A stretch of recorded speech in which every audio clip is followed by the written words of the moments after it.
Man, I don't know, but I've just been sitting here staring at JonTron's mist-colored eyebrows, and I'm just disappointed. Not mad, just disappointed. I... And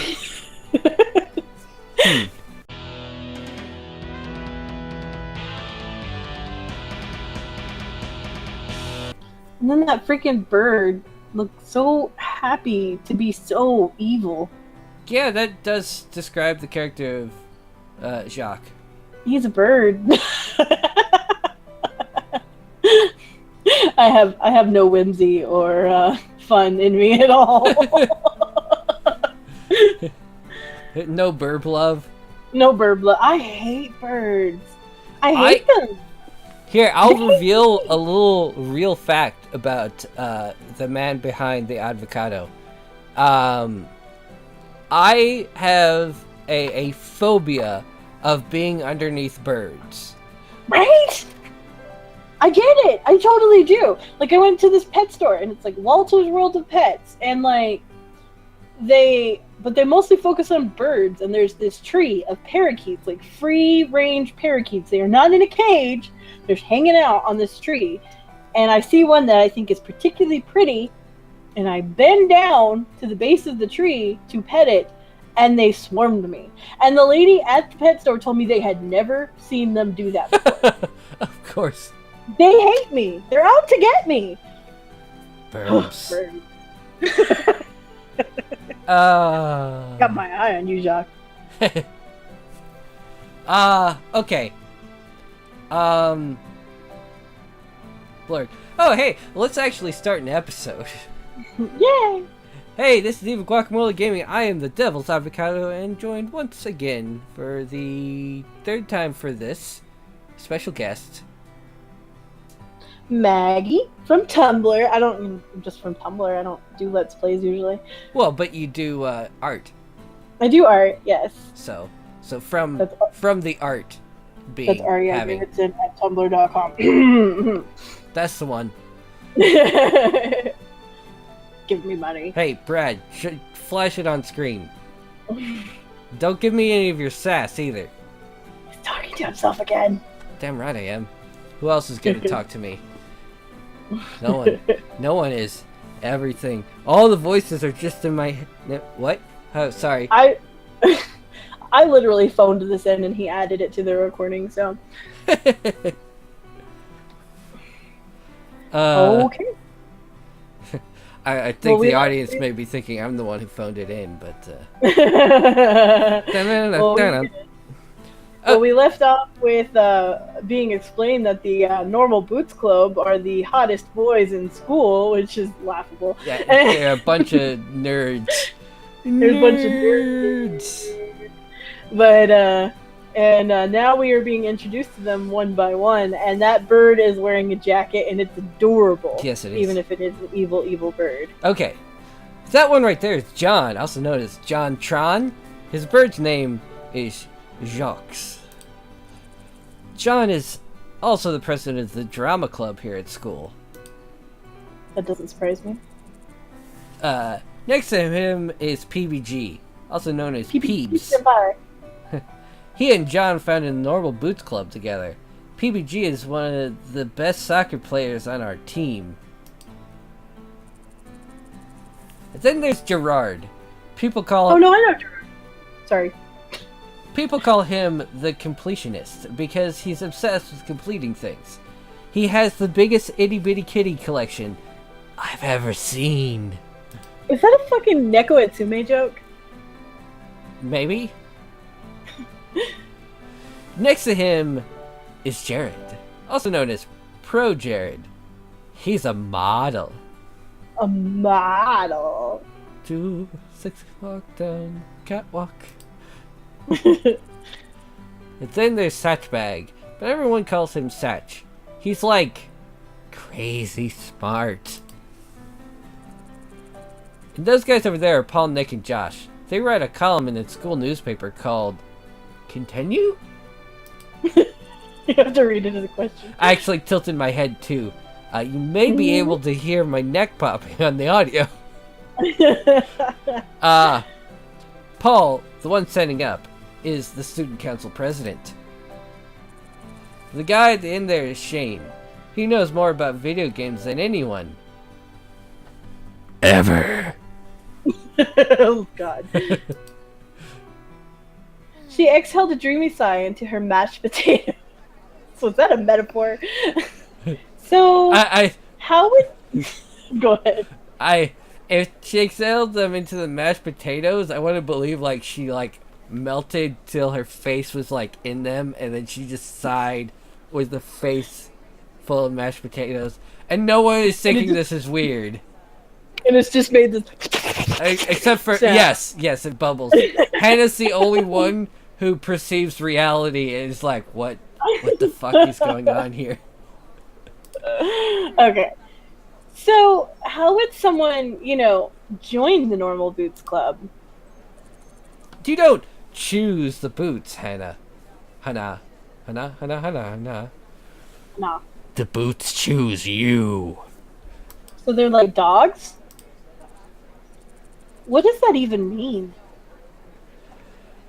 You have to be presented with the boots to be in the club. And they're like super selective. Like, I've been trying for 3 years. What are the boots? The club has this boots statue. It's like the one on their patches, but it's gold-plated. It's their mascot, I guess. They do this weird initiation ritual with it. There's blood and, dead animals. Someone has to lose their virginity that isn't in the club or being initiated. Which is crazy, because virginity's a myth. Moving on. Ritual. Oh god, you weren't that far off. I hear they fill a room with candles and wear these totally creepy robes during the initiation. This year 2 girl said she saw it once and they were all like chanting around the boots and it sounded like they were talking backwards. Look at her face, like she's totally into it. It's like, yeah, I'd fuck those gold-plated boots. Stop. This is what I understand knocking boots to mean. Moving on. But I don't believe her. And even if it's true, I don't care if they're a cult, because they're all really hot. Well, that's a good standard. At least you're honest. Most people wouldn't admit to that priority system. Well, I don't care if they're murdering people. I mean, they're cute, so... Technically, it wasn't suggested that they killed people, just that they were creepy cults. Candles and weird robes and dancing and talking backwards. None of that says harm to anyone. Yet. Do they have a lot of friends? Yeah, tons of friends. I'd say they're the most popular kids in school. I mean, everyone in the school totally looks up to them. I bet they could get any girl in school, too. Even Jane, the lesbian. No, not Jane. Jane's like, yeah, they're my exception. Jane's over there like, yeah, I'd do it. Oh, well, or boy, for that matter. Disclaimer, I am a lesbian and I approve these jokes. Also, I'm bisexual and I approve any boy. Or, wait, that's not right.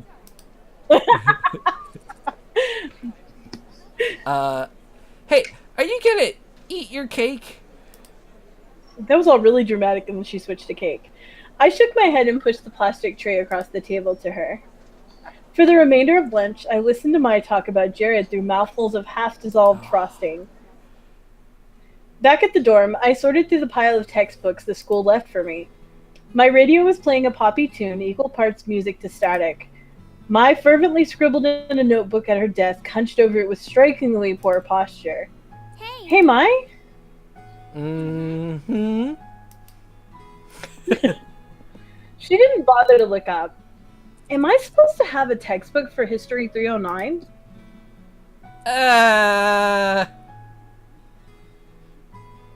She shuffled through the papers on her desk before producing a thick textbook. A demure man with a powdered wig frowned at me from the cover. Yeah, this one.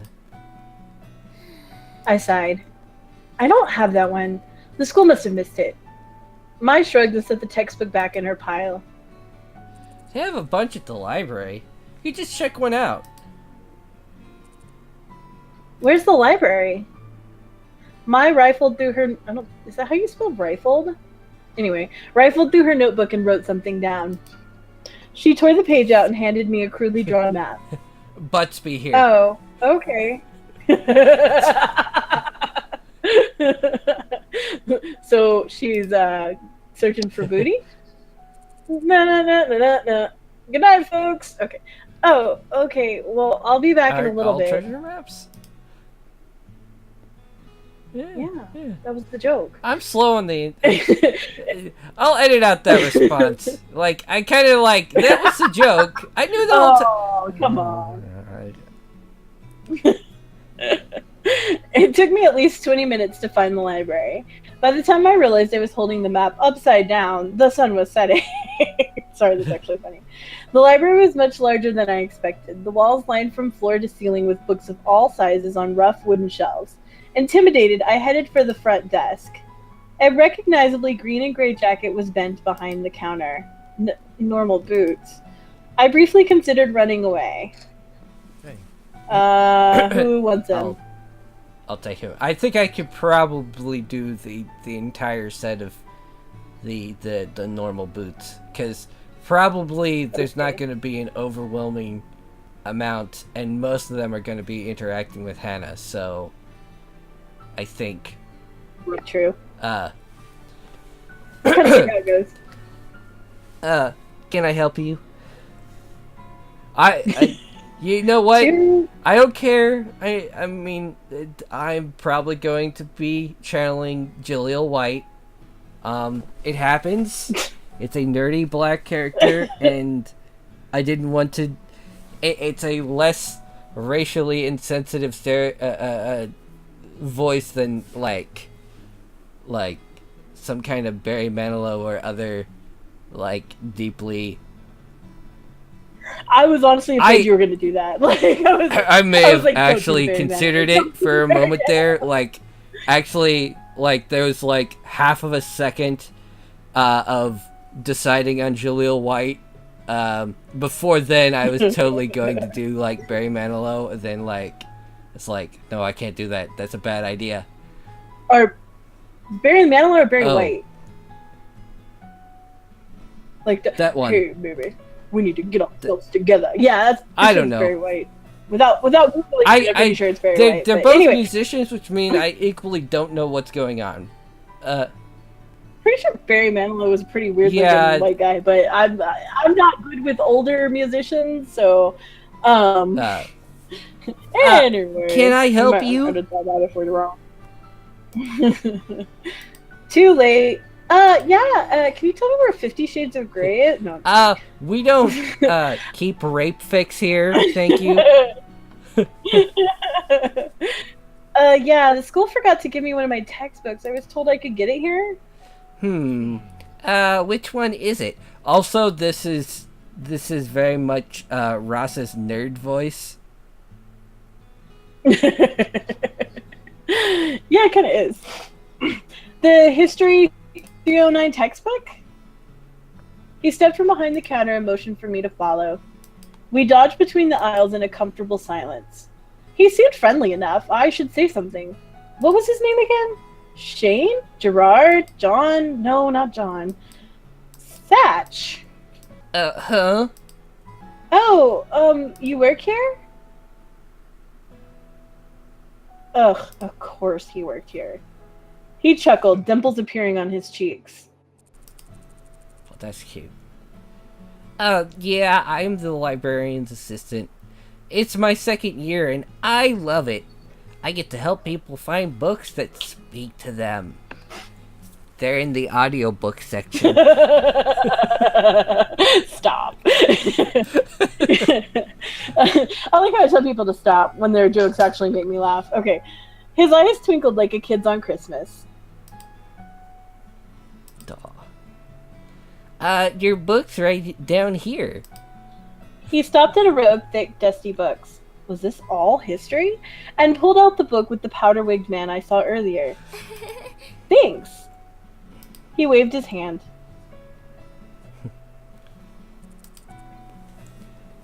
It was nothing.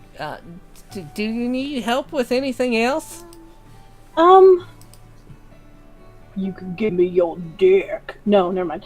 I edit that out. No. I wanted to make a good impression on the Normal Boots Club, but I couldn't come up with anything. No, thanks. You're welcome. As we headed back through the cavernous library, my unease melted away. We weren't talking, but just being near him felt like being wrapped in a soft blanket. I don't know what that means. I resisted the urge to snuggle up to him. I just gotta be upfront. I've never had the urge to snuggle a stranger. We neared... okay, that's not true, because Danny from Game Grumps, okay, this is weird. This is not a sexual thing. This is not a romantic attraction thing. But his body shape, his height, is a lot like my brother's. And so, I just imagine hugging him would be like hugging my brother, which is very comforting. This sounds weird. This sounds really weird.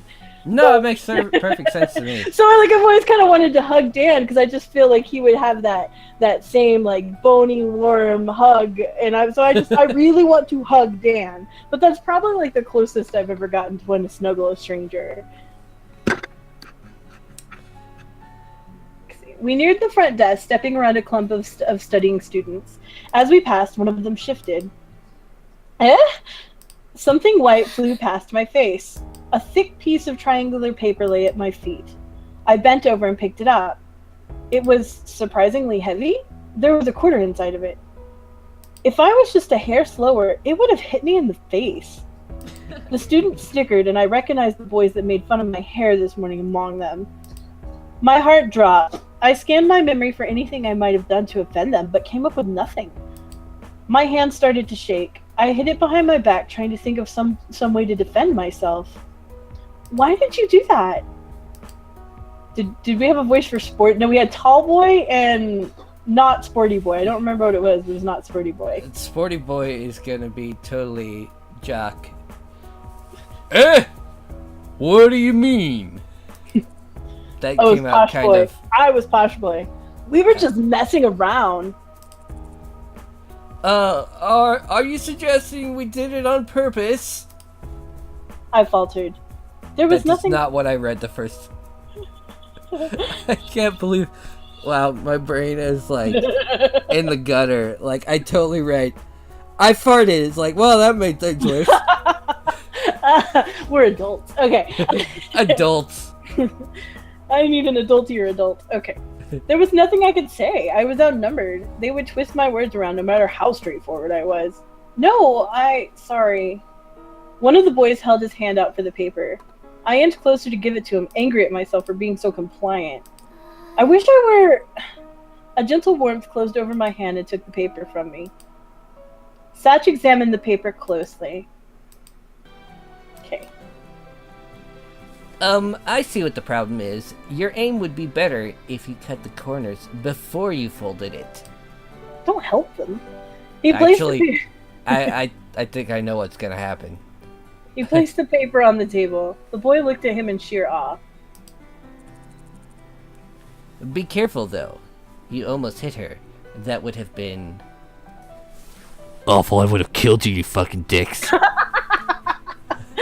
My hands began to sweat as panic shifted through me, afraid of the response, but... Oh, jeez, we're sorry. We'll be more careful next time. Yeah, it was an accident. They apologized? Thanks. I appreciate... What? That's not this voice. Why am I going wrong voice. Thanks. I Easy. appreciate it. Real easy to do when you're balancing voices. He gave them a wide smile and continued off down the aisles. I followed closely behind, my legs weak. Don't tell me they stopped because of him, simply because I was with him? I wanted to thank him, but my heart was pounding so hard I knew my voice would shake. We reached the front counter and he scanned the history book. My lips trembled as I willed myself to say something, anything to thank him. He tilted his head to the side. What books... See, I'm doing it again. What books do you like to read? Oh, fiction?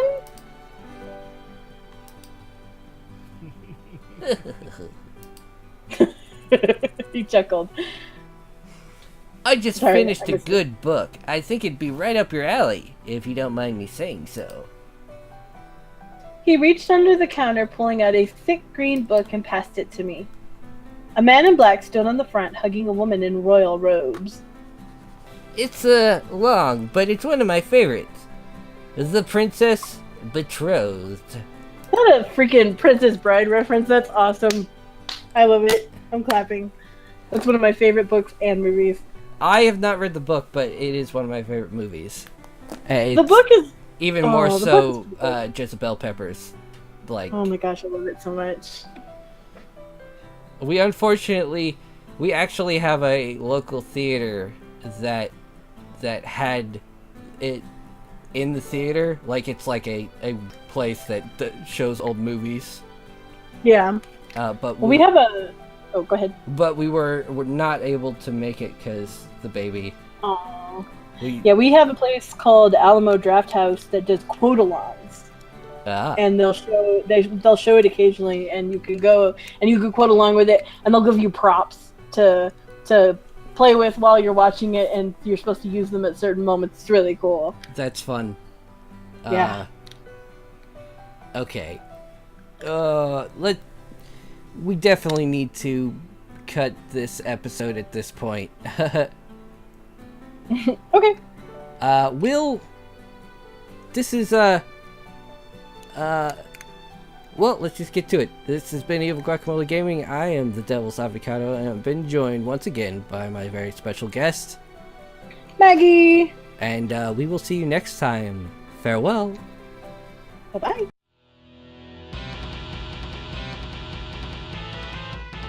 I'm a fidgeter. I'm just gonna set that over here.